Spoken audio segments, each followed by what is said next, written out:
حضور نے ارشاد فرمایا مشرق کی طرف سے وہ فوجیں نکلیں گی، لوگ آئیں گے جو عرب میں مہدی کی حکومت قائم کریں گے۔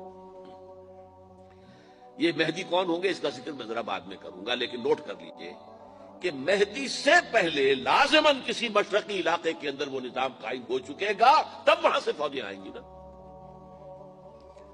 یہ مشرق کون سا ہے؟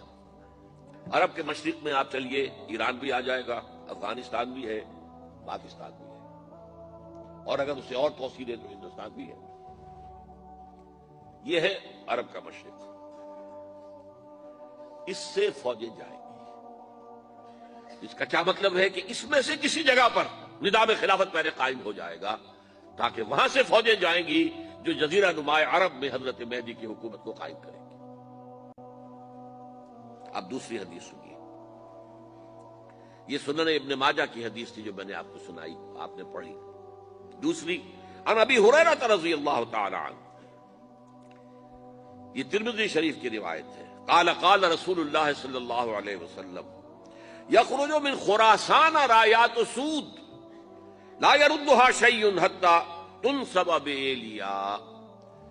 خراسان کے علاقے سے سیاہ جھنڈے لے کر فوجیں آئیں گی، ان کا رخ کوئی موڑ نہیں سکے گا، ان کو پیچھے پھیر نہیں سکیں گے کوئی بھی، یہاں تک کہ وہ یروشلم میں جا کر جھنڈے نصب کر دیں گے۔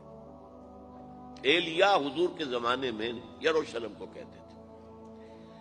یہ یروشلم تھا جب حضرت سلیمان کی حکومت تھی اور یہاں پر معبد سلیمانی، ہیکل سلیمانی قائم ہوا، پھر یہ یروشلم ہی رہا ہے تاریخ میں، یہاں تک کہ سن کی حکومت تھی اور یہاں پر معبد سلیمانی، ہیکل سلیمانی قائم ہوا، پھر یہ یروشلم ہی رہا ہے تاریخ میں، یہاں تک کہ سن 70 عیسوی میں جب ٹائٹس رومی جنرل نے اس کو گرایا، ختم کیا، سیکنڈ ٹیمپل گرا دیا اور یہاں سے یہودیوں کو کہا نکل جاؤ، یہاں سے کوئی یہودی باقی نہیں رہا، تب بالکل تہو بالا برباد کر دیا۔ اس کے کوئی 150 سال بعد ہیڈریان، رومن ایمپرر ہیڈریان، اس نے پھر دوبارہ آباد کیا اس شہر کو۔ 150 سال تک یہ بالکل بنجر اور بالکل غیر آباد پڑا تھا۔ اب ہیڈریان نے جب آباد کیا تو اس کا نام ایلیا رکھا، اب یروشلم نام نہیں تھا۔ تو حضور کے زمانے میں پھر اس کا نام ایلیا تھا، اور اب اس سے کیا معلوم ہو رہا ہے کہ یہ یروشلم مسلمانوں کے قبضے سے اس وقت نکلا ہوا ہوگا۔ ایک دفعہ پہلے نکلا تھا، سن 1099 عیسوی میں مسلمانوں کے ہاتھ سے نکلا، کروسیڈرز، عیسائیوں نے آ کر اس کو قبضے میں کیا، لاکھوں مسلمانوں کو مارا، قتل کیا۔ اس کو 1187 عیسوی میں واپس لیا ہے۔ کس نے لیا ہے؟ صلاح الدین ایوبی کرد۔ عرب کھوکھلے ہو چکے تھے، عربوں نے کھویا، واپس نہیں لے سکے، بہت حکومت کر چکے تھے، 400-500 برس کی حکومت کر کے، اور ان کے عیش اور ان کے آرام، اب ان میں جان نہیں تھی کہ وہ واپس لے سکے۔ واپس لینے والا گرم کرد خون تھا، صلاح الدین ایوبی۔ تو گویا کہ اب آپ سمجھئے کہ 88 برس تک عیسائیوں کا قبضہ رہا یروشلم پر۔ اب 1967 میں یہودیوں نے قبضہ کیا ہے، اور اب 38 برس تو ہو گئے، 88 نہیں تو 38 برس تو ہو گئے، لیکن وہ دور آئے گا کہ اب پھر لیں گے۔ لینے والے عرب بھی نہیں ہوں گے، خراسان کے علاقے سے فوجیں آئیں گی۔ یہ خراسان کیا تھا؟ ایلیا تو میں نے آپ کو بتا دیا، یروشلم کا نام ہے۔